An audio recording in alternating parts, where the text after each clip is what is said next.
Hello, it's Fran Davidson from psychicandenergywork.com.au, and this is part one of my monthly observations, the video part, for April 2025. This video, together with parts 2, 3 and 4, accompanies the words that I've also written on my website, psychicandenergywork.com.au, on the monthly observations page. If you hit the read tab on the website, you'll see that page there and you can go through it. So part one always looks back at the month that just was, March 2025 in this case. You'll read a whole lot about March if you go through to the website again, to the archives page to look at the full observations for last month. You can also get a further angle on March 2025 by going through either to my YouTube channel or to my website to see the monthly update that was posted halfway through March. At this point, though, I want to tie in with what I've written for April, or at April's beginning, about last month. On the website, I talk a lot about how March was here to trigger awareness to new levels about expression, the need for expression, how we welcome expression, how we hide from expression, fear expression, block expression in ourselves, from the universe, as well as one another, even other layers of life, the plant world, the animal world, the spirit world. 3 can be very much too much expression or not enough expression on any level. And at the end of the day, that's really interesting, because you could say that expression is flow. Expression is just another angle of flow. And this is where also 3 becomes the number of manifesting, of creating. Because, of course, at any one time, there are lots of levels going off in existence. There's several ways to define that, but one way is to talk about, there's the mental realm, the verbal realm, the felt realm, the thought realm, the physical realm, the intuitive realm, the energetic realm. As creative beings, which of course we all are, we are here to facilitate flow, not as controllers, not necessarily even as managing directors, even if that's our job description, but more as witnesses, as observers, and as allowers of flow. Why is that? Because, as we all know, life is about give and take. For one to receive, another one has to offer, and vice versa. So too, when it comes to manifesting, and or intuiting.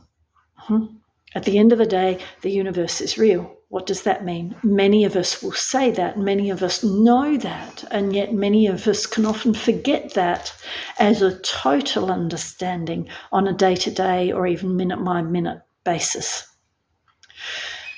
Creation, source is real.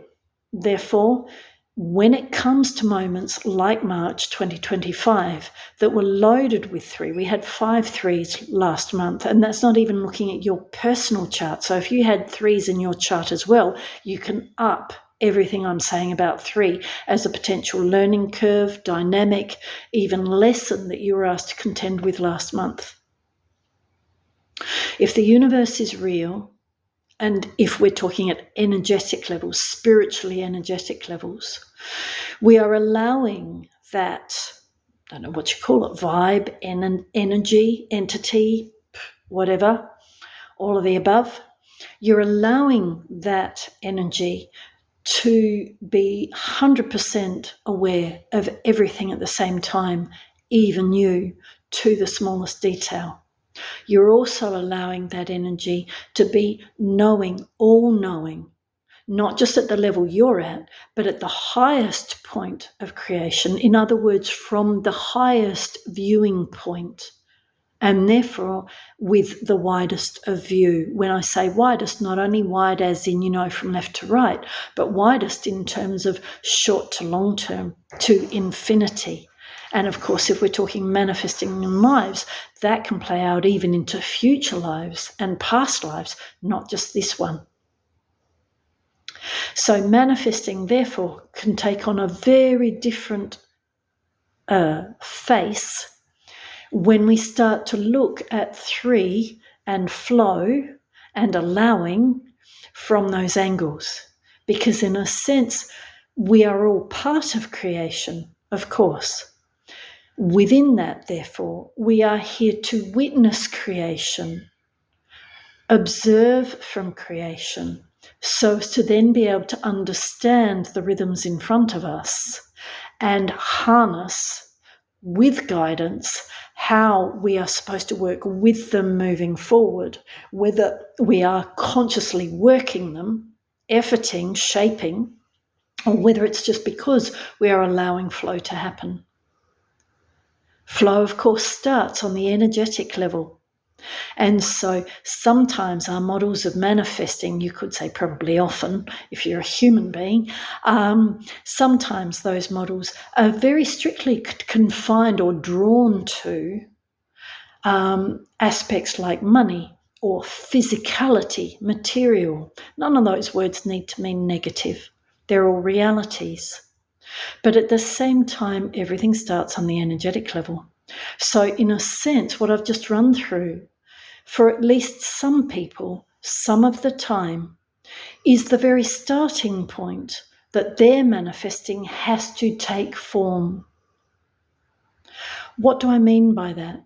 Some models of manifesting will suggest, or at least be interpreted as suggesting, that to manifest, to attract what you want, picture it, know it, maybe even affirm it, often repeat it, maybe even, should we say, lobby the universe a bit, as in, remind it, keep going until it forms, yeah?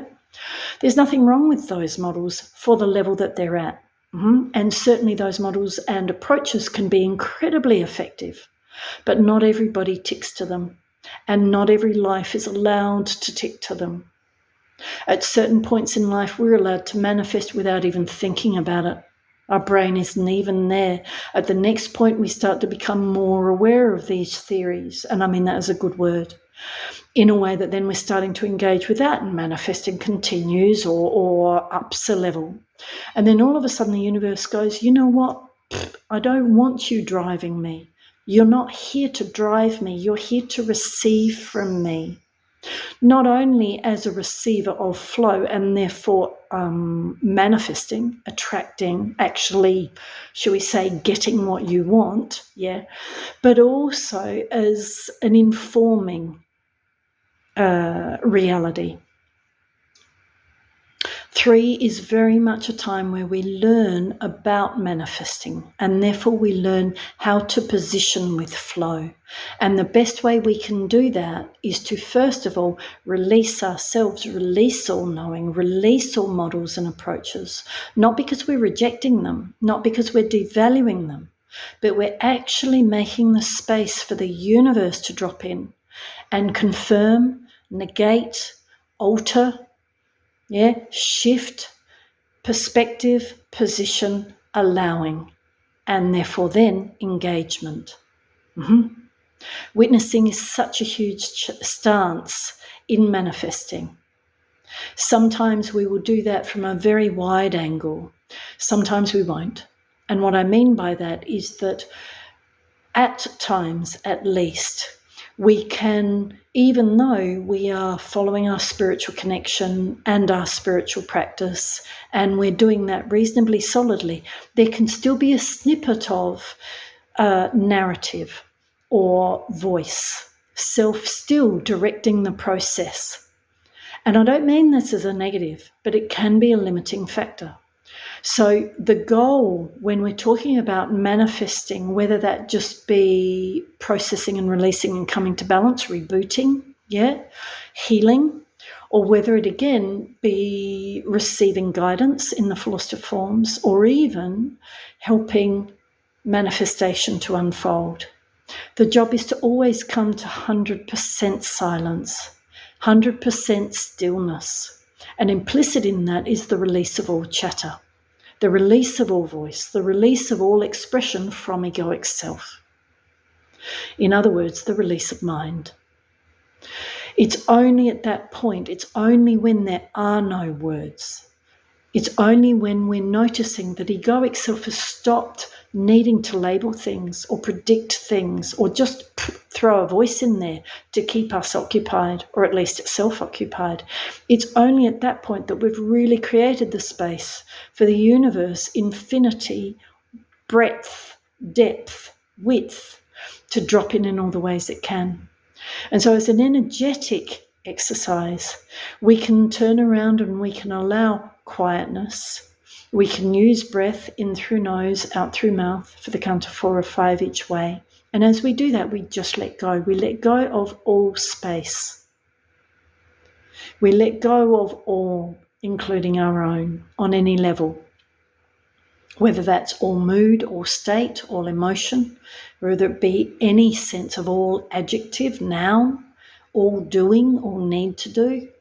The more we do this, the more we allow ourselves into silence, and the more we create the room that the universe needs to actually drop in as it needs to drop in now, because even that is a variable state. And what I mean by that is, of course, it can change day to day.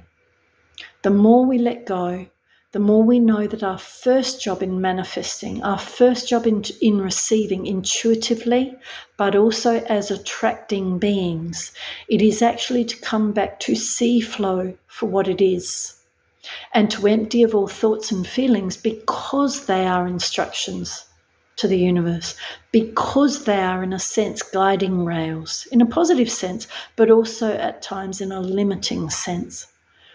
If the universe knows more than you, then the universe potentially can deliver more than you know on any level in the next second if you choose to get out of its way.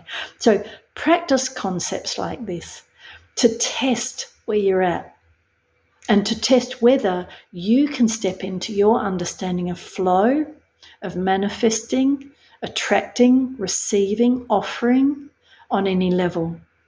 The more we move into I don't know, the more we move into I don't need to know, I need to receive first, intuitively, energetically, so as to then come into a state of knowing self and knowing peace and openness in a way that facilitates the delivery of, the digesting of, and then also the channeling and the harnessing of whatever intuitive guidance comes our way.